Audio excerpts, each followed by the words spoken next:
de la noche. Alejandro Berkovich, buenas noches. Nuevamente Griesa es noticia. Las implicancias de esto, ¿qué significa que nos haya puesto en desacato a la Argentina? Buenas noches, Gustavo. Efectivamente, vuelve a ser noticia el juez Griesa porque en una audiencia hoy en la Corte del Distrito Sur de Manhattan dispuso declarar el desacato para la Argentina. Es en realidad difícil decirte qué implicancia concreta tiene porque hay muy poquitos antecedentes, 2 antecedentes nada más de una situación así, pero en lo inmediato te diría si obtura o bloquea la posibilidad de retomar una mediación en el despacho de Dan Pollack, el mediador que había nombrado Griesa para intentar reencauzar las conversaciones entre el gobierno argentino y los fondos buitre y pone en una situación nuevamente de tensión el juicio que se ventila allá en Manhattan.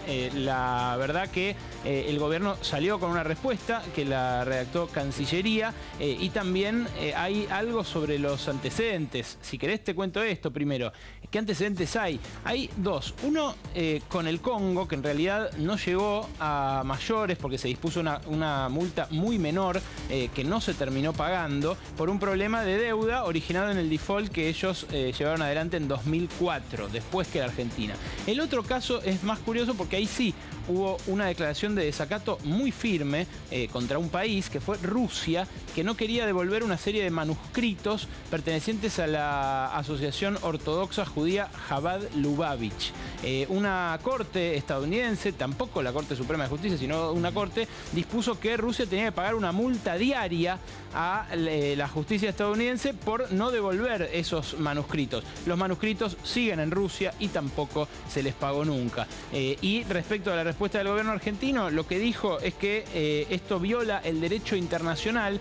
Volvió nuevamente a instar a Estados Unidos a aceptar la jurisdicción de la Corte Internacional de Justicia, la Corte de la Haya, que ya descartó el gobierno de Estados Unidos y dijo que esto lo único que hace es intentar fortalecer la posición de los fondos buitre, que por supuesto van a salir a hacer propaganda nuevamente con esto. Ahora, no ha determinado ninguna multa para la Argentina con este fallo, ¿no? Así es, no se determinó multa en este caso, si bien había versiones de que iba a determinar una multa similar a la que dispuso en su momento contra Rusia, de $50.000 por día. Esta multa, de todas maneras, el gobierno no la va a pagar. No, bueno, pero digo, muchos preveían que con el desacato venía la multa. Solamente se ha quedado en el título. Es como decir, ustedes cambian la jurisdicción, yo lo tengo que declarar en desacato. Así es, precisamente porque mañana el gobierno por primera vez va a usar la ley de... Es decir, mañana igualmente el gobierno deposita la plata. Sí, la deposita en el Banco Nación, como ordena la ley de pago soberano, pero los acreedores que entraron al canje de la deuda y que mañana deberían recibir su dinero, no lo van a recibir porque el pago en legislación neoyorquina está bloqueado. Lo que sí se va a hacer es el pago en legislación local a través del Citigroup, del Citibank, que en realidad es muy poquito, son $5 millones, pero ¿cuál era el temor hoy en la Citi? Que se bloqueara también ese pago y que de esa manera el gobierno se viera forzado a sacar una medida más fuerte, como quitarle la licencia al Citi o tomar alguna represalia contra el Citi. Por el momento eso no ha ocurrido. Por el momento esto no ha ocurrido. Bueno, muy bien. Ahí sí hay un caso, hay algo muy curioso respecto de la edad de Griesa.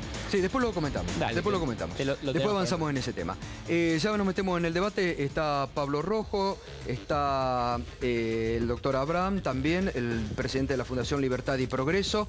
Está Eduardo Josami, que es de Carta Abierta, y Fernanda Vallejos, economista. Pablo Rojo, ¿qué implicancias? ¿Tiene implicancia esto o se queda en el título Griesa, decir, no me dan otro lugar que tenés que declarar el desacato? No, no creo que tenga implicancias inmediatas, directas. Nos seguimos hundiendo en el default, pero en términos prácticos esto no cambia la situación de la Argentina de manera decisiva. Sin duda que complica hacia adelante cualquier arreglo que quiera encarar el gobierno argentino a partir de enero o febrero, una vez que se haya caducado, haya vencido la cláusula Rufo. Esto evidentemente complica un poco las cosas, pero creo que en términos prácticos no debemos esperar modificaciones importantes.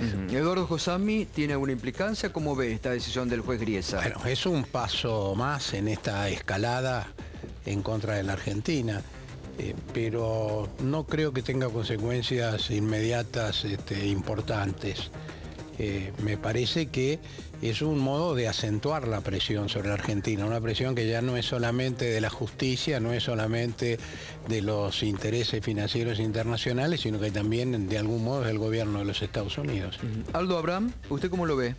Yo creo que esto marcha en el sentido de alejarnos de la posibilidad de un acuerdo con los holdouts, por lo menos en la expectativa de los inversores y la gente. Decir que no ha tenido consecuencias es olvidar que esto ha frenado toda posibilidad de crédito internacional para nuestras empresas, para los gobiernos provinciales que iban a demandarlo y también para el gobierno nacional, que tenía expectativas de conseguir fondos en el exterior para poder seguir gastando como viene gastando, y eso todo se ha cortado. Y no solamente se ha cortado eso desde que entramos en cesación de pago selectiva, también se han empezado a restringir fuertemente lo que es el crédito comercial, ¿no? Lo cual complica mucho lo que es el comercio exterior, con poder comprar afuera insumos y por lo tanto la actividad productiva. Todo eso en la medida que se vaya incrementando las dudas al respecto de la posibilidad de que salgamos de la cesación de pago selectiva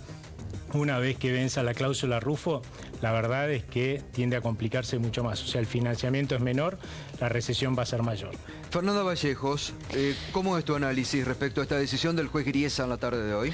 No, coincido y efectivamente no espero que haya consecuencias concretas. Digo, de hecho, ni siquiera, como vos bien señalabas, dictaminó la existencia de multas a partir del desacato. Digo, la verdad es que lo escribo más en un contexto político de esta discusión, digo, que me parece que trasciende lo jurídico y donde Griesa claramente aparece ya hoy por hoy, de un tiempo a esta parte, como un operador político del capital financiero internacional y en particular de los fondos buitres, ¿no? Esto lo que hace, yo coincido con Eduardo, es subir un escalón más en esta disputa y el nivel político de la disputa donde Griesa, lejos de dar el brazo a torcer, sigue escalando un poquito más, convalidando la posición de los buitres, que recordemos hace rato que le vienen reclamando que declare el desacato y finalmente ahora lo hace. Ahora, ¿y qué va a pasar mañana con el pago de Argentina? Este es el otro punto.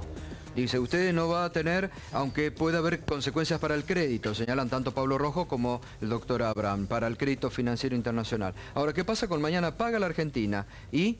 Bueno, digo, la Argentina no es que no quiera pagar también en esto. Nación Fideicomisos ni siquiera tiene la dirección y el número de cuenta bancaria de los acreedores bonistas que debieran cobrar, así que esto es una vasta mise en scène realmente que el gobierno ha hecho, el del cambio del domicilio de pago, porque todo el mundo reconoce que Nación Fideicomiso está incapacitado para ejercer la función de agente de pago que se le encomienda por ley y carece totalmente de los medios técnicos, de los sistemas e incluso de las listas de personas que debieran cobrar mañana sus cupones por el pago del bono par. De manera tal de que en realidad el cambio unilateral de jurisdicción y la designación de del fideicomiso del Banco Nación para hacer los pagos consolida de alguna manera la situación de default de la Argentina. Creo que agrava las cuestiones que ya vienen siendo complicadas y nos pone frente a una instancia que yo creo que es muy delicada, que es la posibilidad de que algunos acreedores demanden la aceleración de los bonos, es decir, que den por vencido el bono y soliciten el pago íntegro del capital antes del vencimiento. En particular, esto puede ser el caso de los bonos más largos, por ejemplo, de los bonos par, que tienen todavía duraciones de más de una década por delante, y que entonces, en función de los contratos que la Argentina firmó, estos acreedores se crean con derecho a solicitar la aceleración de los bonos, es decir, a que la Argentina pague de contado esos títulos. ¿No sirve para nada, Fernanda, el cambio de soberanía? Mañana va a pagar y no va a pasar nada. La verdad es que la Argentina ha ratificado con esta ley el ejercicio de la soberanía, justamente, ¿no? Porque la cuestión de la reestructuración de las deudas es materia soberana de los estados y esto lo ha ratificado una vez más.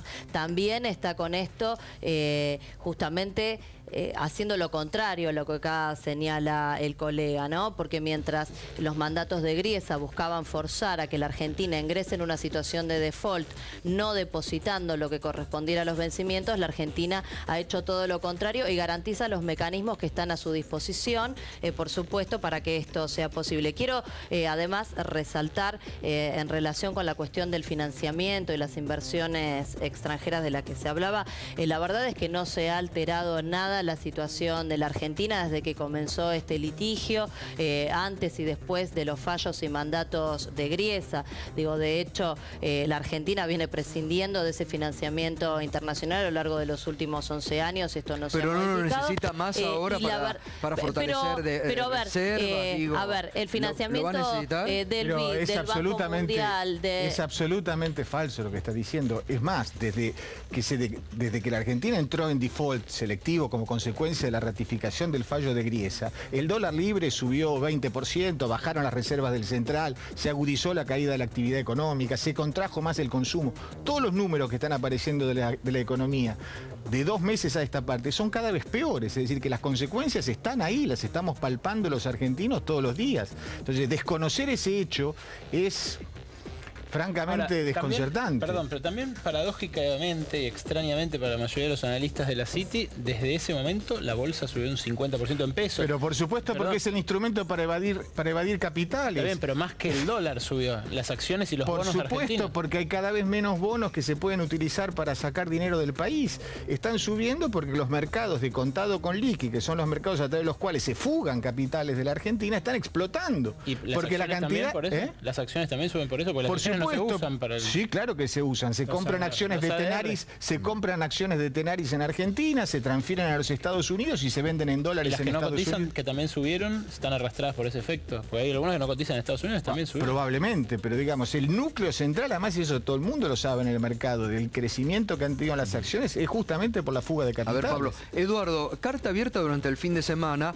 ha sacado un comunicado, o una de sus habituales comunicaciones, muy dura, porque le está reclamando al gobierno mayor presencia del Estado, que se meta más a regular el tema del dólar, del líquido, que tenga más intervencionismo. ¿Eso es lo que han querido pedirle al gobierno? Sí, pero lo primero es que hemos respaldado muy claramente toda la política que el gobierno ha seguido en relación con el tema de los fondos buitres. En relación a lo que estamos discutiendo ahora, me parece que eso es lo más importante. Y por otro lado, la carta en una perspectiva de futuro, hablando de lo que imaginamos como una segunda etapa del proceso kirchnerista, plantea sí la necesidad de avanzar con algunas medidas, con un mayor control del comercio exterior, la posible reforma de la ley financiera y una reforma tributaria. Ahora, no son medidas no es un plan de emergencia para esta coyuntura, es la descripción de un programa de futuro. Me parece que en relación con lo que estamos discutiendo en este momento aquí, lo que a mí me asombra un poco cuando escucho algunas argumentaciones es que me parece que nos olvidamos de lo más importante. Es decir, lo absurdo es decir que estamos en default. Porque el default significa que hay un Estado que está incapacitado de pagar porque no tiene con qué hacerlo, o que decide por alguna razón no cumplir sus compromisos. Pero aquí tenemos todas las semanas una prueba más de que el gobierno quiere pagar. Por ejemplo, haber dictado la ley de pago soberano y haber facultado a Nación Fideicomisos, haberlo nombrado como agente en este caso, es una muestra más de que frente a las dificultades que se planteaban en la sede neoyorquina, Argentina arbitra otras posibilidades de pago. Claro, eso es lo que dice justamente hoy Griesa, es ilegal. Como diciendo, la ley de pago soberano que ha hecho la Argentina no sirve para nada. Bueno, pero Griesa cree que es juez del mundo, él. Y en realidad es juez de un distrito de los Estados Unidos. Es el distrito que eligió la Argentina para dirimir estamos ahí pero dirimiendo ese juzgado. eso le puede permitir tener jurisdicción sobre algunos aspectos vinculados con este episodio, pero no plantear que la Argentina no puede dictar una ley estableciendo una otra sede de pago. Me parece que eso escapa de todas las facultades.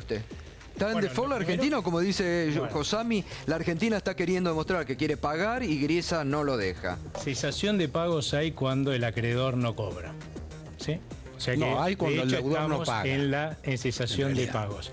Esta cesación de pagos con esta nueva ley de cambio de lugar para realizarlo, lo que va a implicar es que la cesación de pagos se va a ampliar el espectro, porque van a entrar dentro de un mes también en cesación de pagos los bonistas que no van a poder cobrar porque se está cambiando el lugar de pago y se está depositando en el Fideicomiso Nación, que no va a poder efectuar efectivamente abonar esa deuda.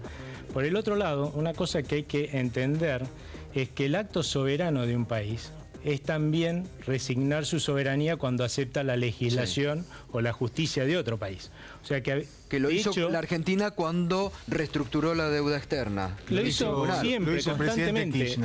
Cada vez que la Argentina, dado que nadie confía que un gobierno argentino cumpla con las leyes y los fallos de la justicia argentina, cada vez que hay que firmar un contrato con los chinos, por ejemplo, o colocar deuda, en general hay muchos inversores que exigen que sea con legislación extranjera. No solo con la Argentina, ¿no? Con todos los países que quieren hacer con todo el mundo. Lo hacen en Londres o Nueva York. No, digo, y eso nos abarata. Como que es que Argentina... No. Pasa, esto es muy general y además abarata el costo de la colocación de deuda. Por otro lado, con respecto a que la Argentina quiere pagar y no nos dejan. A ver, entendamos por qué llegamos a esta situación. Supongamos que yo le debo plata a alguien, ¿sí? Como no le quiero pagar, porque de hecho la Argentina, aún con una ley aprobada en el Congreso, que fue la ley Cerrojo, dijo que desconocía esa deuda, del otro lado me hacen un juicio, ¿no? Entonces yo voy al tribunal y cuando entro le digo, mira, a ese señor yo no le pienso pagar. Y no le pienso pagar, aunque el juez diga que le tengo que pagar.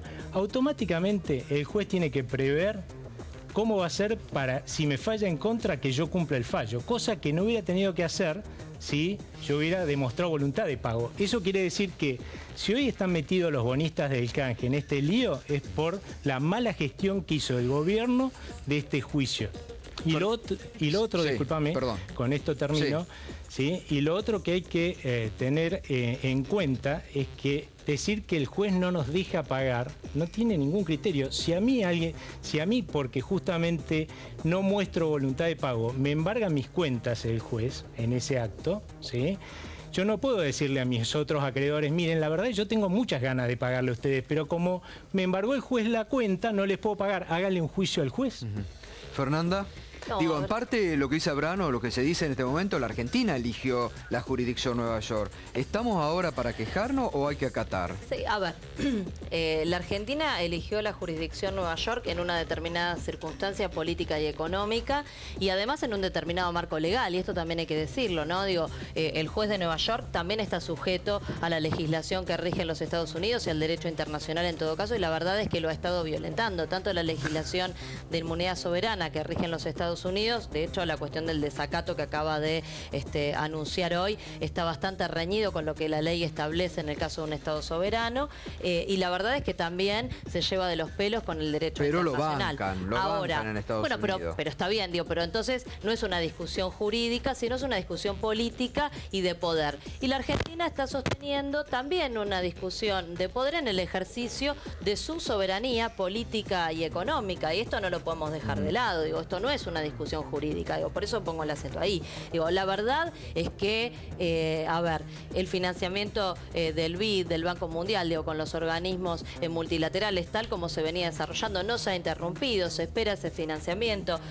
A fines de octubre, principios de noviembre, van a estar ingresando $1.000 millones por la licitación del 4G. No ha habido ningún tipo de interrupción respecto del financiamiento, por ejemplo, para las represas Kirchner-Zepernik y los diferentes acuerdos bilaterales, tanto con China como con Rusia, que son los estratégicos que tienen que ver con la infraestructura y el financiamiento de nuestro desarrollo. Con lo cual, digo, el escenario catastrófico de interrupción de las cuestiones estructurales sobre la que la Argentina debe poner la mirada, que se quiere plantear, en la realidad práctica y concreta no se verifica hoy por hoy. Pero hoy las reservas perforaron un piso psicológico importante, que era el de los $28.000 millones, la reserva del Banco Central.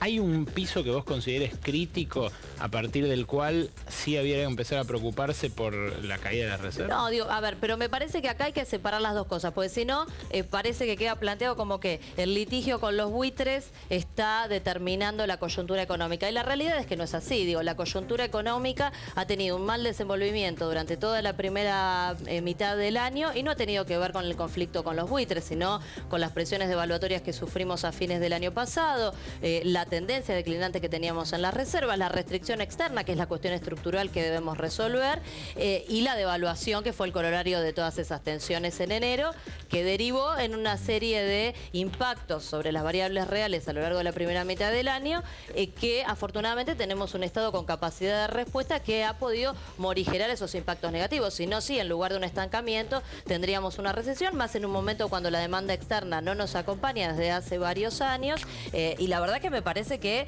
hoy, en lugar de estar criticando al Estado que defiende la soberanía y además ejerce el rol que tiene que cumplir interviniendo en la esfera económica para sustentar el desenvolvimiento de la economía, digo, estamos intentando deslegitimar eso, que lo único que hace es fortalecer la posición del más débil, la ley de la selva, porque cuando el Estado no interviene, los que terminan ganando son los privilegiados de siempre.